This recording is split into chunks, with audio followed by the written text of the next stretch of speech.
There's a very real possibility that I'll end up with egg on my face by the end of this segment because I haven't researched this all the way to the end, but I found the conversation around this topic to be fascinating enough to warrant a segment on this show. And we will start with the article that I saw last week, and I immediately said, "Hey, we talk about this guy a lot. Let's talk about it next Tuesday." From The Hill, doctors call out Spotify over false and societally harmful assertions on Joe Rogan show. Now, I will link to the Ground News agglomeration of articles covering this, but we're going directly with The Hill right now. Let's read this. Oh, editor's note.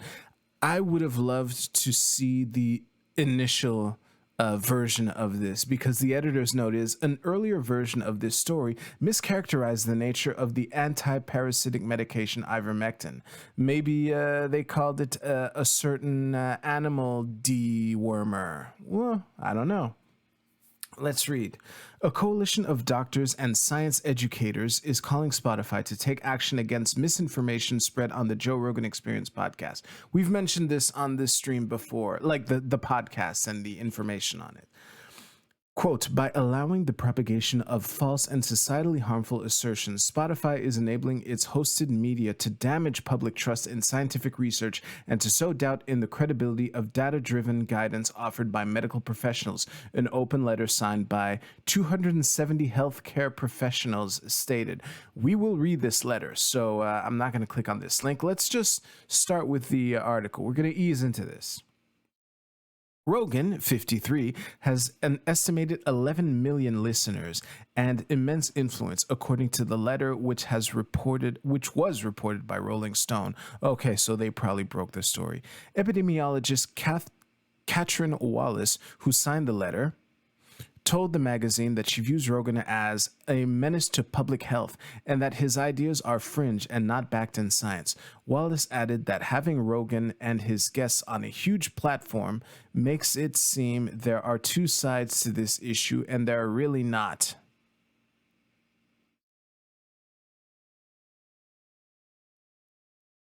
The overwhelming evidence is the vaccine works and it is safe. The healthcare professional specifically took issue with a controversial episode that featured Robert Malone. This conversation has made so many waves. It's insane, for better or for worse. A virologist whom they said promotes misinformation about COVID-19. This episode has been heavily criticized by many experts for remarks regarding the pandemic and how the coronavirus impacts people, especially those who are younger. Rogan, during the show, said that if a 21-year-old asked him if they should get the vaccine, redacted. The podcast host, who was infected with COVID-19 while unvaccinated, took the scientifically unproven anti-parasitic medication ivermectin as treatment. Oh my God, I wish I could see the initial version of this article. This is, oh my God, amazing. All right, let's continue. The new letter does not call on Spotify to remove the new letter. I don't know what. Anyway, the new letter does not call on Spotify to remove Rogan's show, but instead to develop a counter misinformation policy to ensure damaging ideas are not propagated on the streaming service. Okay. Spotify previously has not condemned Rogan's remarks, which have been criticized by medical experts, including White House Chief Medical Advisor Anthony Fauci. The Hill has reached out to Spotify and Rogan's show for comment. Okay, so here's the thing, and before we read the actual letter, I want to just riff on this a little, because when I saw this, I immediately thought to myself, like, all things being considered, I still think that our institutional devices that help the public discern truth from falsehood have gotten kind of a bad rap. I think that bad rap is earned to a certain degree, but maybe not as much as has been given to them. Okay. Now I'm saying this seconds after not feeling comfortable reading some of Joe Rogan's comments out loud on YouTube. All right. So there's a part of that, that's something that just happened. But who has more power?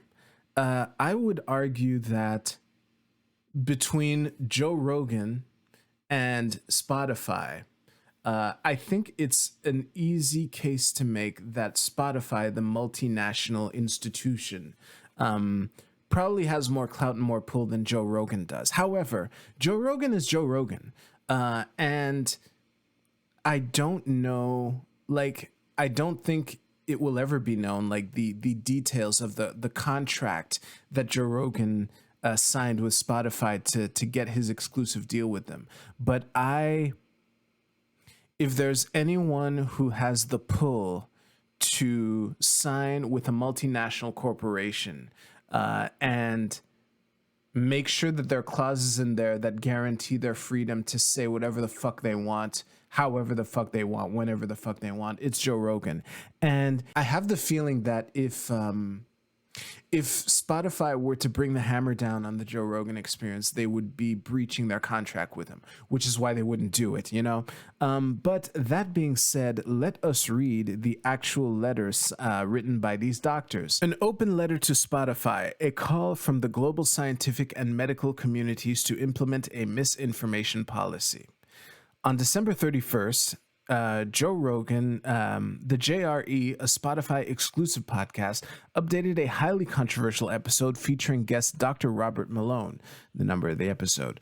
The episode has been criticized for promoting baseless conspiracy theories, and the JRE has a concerning history of broadcasting misinformation, particularly regarding the COVID-19 pandemic. By allowing the propagation of false and societally harmful assertions, Spotify is enabling its hosted media to damage public trust in scientific research and sow doubt in the credibility of data-driven guidance offered by medical professionals.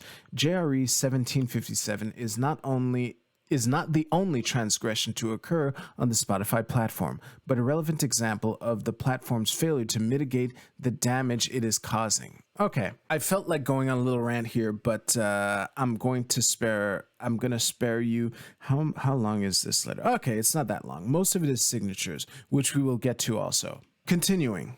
We are a coalition of scientists, medical professionals, professors, and science communicators spanning a wide range of fields such as microbiology, immunology, epidemiology, and neuroscience. And we are calling on Spotify to take action against the mass misinformation events which continue to occur on its platform. With an estimated 11 million listeners per episode, JRE is the world's largest podcast. I'd say it's the world's largest more than podcasts, if you know what I mean. Actually, let me make this bigger for you. There we go. So yeah, I would assume that it might be the world's largest other things than podcasts. It's definitely lapping CNN as far as viewership is concerned. But let's continue. Though Spotify has a responsibility to mitigate the spread of misinformation on its platform, the company presently has no misinformation policy. Even if they implemented one, I doubt the JRE would be much affected by it. But let's continue. Throughout the COVID-19 pandemic, Joe Rogan has repeatedly spread misleading and false claims on his podcast, provoking distrust in science. By that, I'm sure they mean Dr. Fauci, and medicine. He has discouraged vaccination in young people and children, incorrectly claimed that mRNA vaccines are redacted, promoted off-label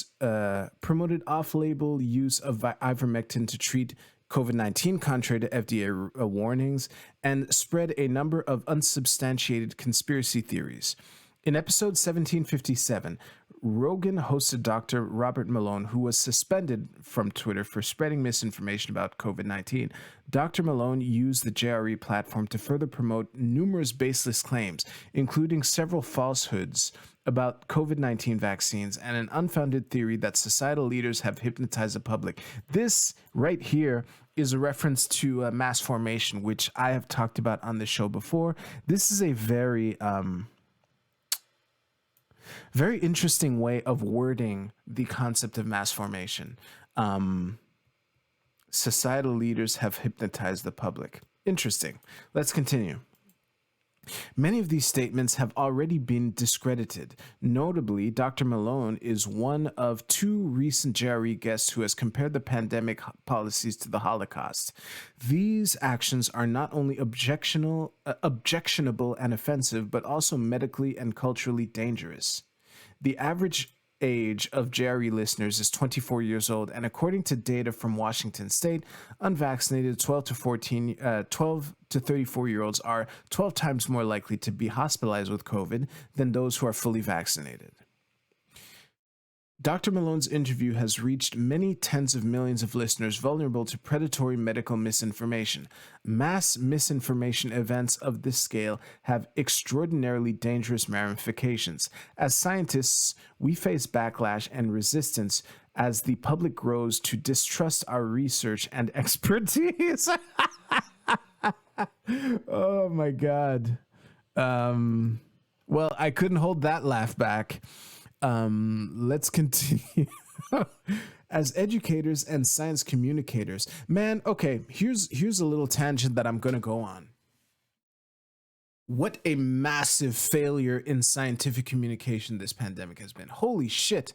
It is crazy to me how easy it was for a fucking comedian, former host of Fear Factor, MMA guy, to make medical claims that are taken more seriously than the fucking establishment responsible for managing this pandemic. And I don't see this as a failing of for this. I put the blame squarely on the shoulders of the establishment. A metaphor that I'm reminded of is cell phones. You know how it's annoying when you're with someone and then all of a sudden they break out their cell phone and they start looking at it and thumbing through and everything? Yeah, it's rude. However, my philosophy in those situations, and this is true in general, is that it's my job to be more interesting than your phone. And when someone like this particular thing, I don't think it's ever happened to me, but if I'm in the middle of a sentence and in the middle of my sentence, the person reaches in their pocket and starts thumbing through their phone, that's just a market signal. It's my job to be more interesting. And hey, maybe they just got a notification on something, but it's still up to me to be more interesting and to make them not care that their phone just vibrated. Anyway, let me put this back and we can continue. I'm just going to reread this sentence here.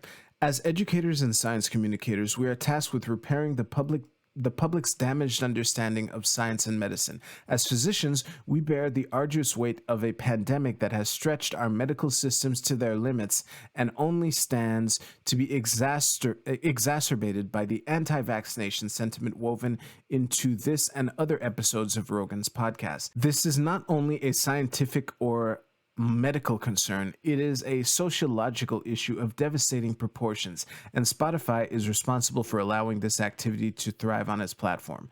This sentence is factually true. I see, like, it's their platform. They could, I don't know. Last sentence. We, the undersigned doctors, nurses, scientists, and educators, thus call on Spotify to immediately establish a clear and public policy to moderate misinformation on its platform. Signed, all these names right here.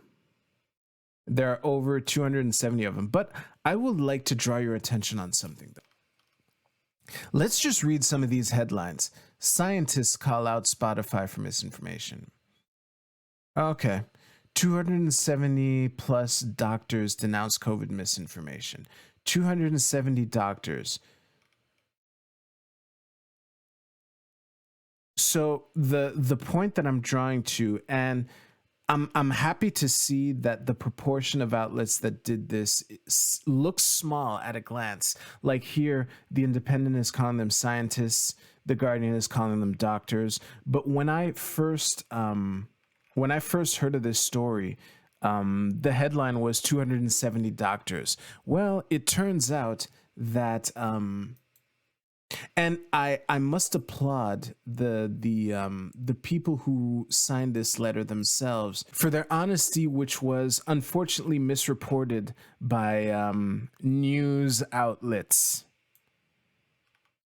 But here, we're a coalition of scientists, medical professionals, professors, and science communicators. So, at least in the letter itself, which is yet another reason why primary sources are your friend, in most cases, like I'm really happy to see this. However, let's read a third article by. This is a Substack article by Jordan Schachtel. That's how I'm going to pronounce your name. I'm sorry if I got it wrong. Title of this article, 270 doctors. That's why doctors was in quotes for when I was promoting this stream. 270 doctors called out Joe Rogan, but the authors of the letter and vast majority of its signatures are not medical doctors. And again, kudos to them for saying so clearly and honestly in the letter. But let's read this. And this is the part of the this segment where I might end up with egg on my face, where by reading this, because I did not read this article before starting this stream, I might end up regretting it, so to speak. So, are you seeing all those blaring corporate press headlines targeting Joe Rogan this weekend, reporting on a letter from 270 doctors which describe the famous podcaster as a menace to public health? Well, it turns out that the real arbiters of misinformation are the individuals behind the letter themselves, and they are being helped along by a corrupt corporate media that is misreporting the credentials of signature. Okay, so this is clearly an editorial. I'm sure that he did some fact checking, which we will get into, but just reading the tone of this first paragraph, it's clear that Jordan Schachtel has some kind of an axe to grind. And honestly, y'all heard me burst out in laughing when the letter was complaining about lack of trust in scientific institutions and whatnot. So hey, let's put on our Schadenfreude suits and enjoy the this Substack article. It was first reported by Rolling Stone with a story titled "Doctors Demand Spotify Puts an End to COVID Lies" with on the Joe Rogan Experience. Okay. This is not Rolling Stone. This is a tweet by The Guardian. Maybe The Guardian owns Rolling Stone. I don't know. I'm going to skip these tweets, but yeah, doctors urge Spotify. I saw a lot of chatter similar to this last week. This might be cognitive bias on my part. Maybe I wasn't noticing the more honest ones, but let's continue. Also, actually, I was about to speculate that this might not be the first version of this letter, but I seriously doubt it. If this letter had been editing, for sure I would have heard about it. So let's continue. Yes, the media and big tech want to create the image of a 100-strong coalition of medical doctors who are genuinely concerned about Joe Rogan's conversation on this massive platform. Twitter even got in on the Twitter even got in on the propaganda campaign against Joe Rogan, adding this medical experts letter to their curated headline section. What made me go, oh my God, just now is that Twitter will play shenanigans all the time. Where do y'all remember when Joe Rogan got sick and threw the kitchen sink, and all of a sudden, Twitter was like putting warnings in their on their page saying that ivermectin is not approved by the CDC. And I covered this on stream. Man, I don't feel like finding the meme right now, but it was really funny how Twitter made a felt it necessary to give a warning on ivermectin, but not any of the other things that Joe Rogan did when he got sick. You know, can you not have a PhD without being a medical doctor? And there are tons of types of doctors who might not be experts in those topics. Yeah, absolutely. I mean, it's just because you're a doctor doesn't mean you're a medical doctor. You know, that's the eternal struggle of finishing your PhD. Anyway, let's continue this article. Well, I reviewed this open letter, and it turns out that only 100 of the 270 plus signatories to the letter are people with qualified medical degrees, and a large chunk of that 100 or so medical doctors are MDs employed at universities who are not, in fact, practitioners of medicine. Again, I'm just going to trust this. I'm showing my work, so if it turns out that his research is the shits, I apologize in advance, but I've been transparent in my process. So let us continue. Yet part of the letter reads, as physicians, we bear the arduous weight of a pandemic that has stretched our medical systems to their limits and only stands to be exacerbated by the anti-vaccination sentiment, blah, blah, blah. Okay, this, my friends, is a clip chimp. Caught in 4K, buddy. All right, let's so yeah, remember, yeah, the quote that he just gave us is accurate. As physicians, blah blah blah, but there's as scientists here, as educators, as science communicators. So yeah, he's homie be clip chimping, but with text. Anyway, let's continue. Paradoxically, the disseminators of this petition are guilty of the very misinformation label that they've attached to Joe Rogan. And you might be too a little bit. Let's continue. In fact, neither of the two reported co-authors of the letter, Jessica Rivera and Ben Ryan, possess medical degrees. Rivera holds a master's degree and Ryan's a PhD academic who researches psychiatry. Their letter denouncing Joe Rogan and pressuring Spotify to censor his speech. Were they? Like, okay.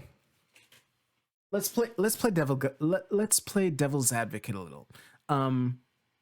They were explicitly calling for a misinformation policy. So would that entail censoring his speech? Maybe. I'm sure that if they did, they would be breaching their contract, which is why they wouldn't happen. I mentioned this earlier just now. Anyway, I've immediately from the first paragraph, I mentioned how this is an editorial. So let's continue. Let's soldier on.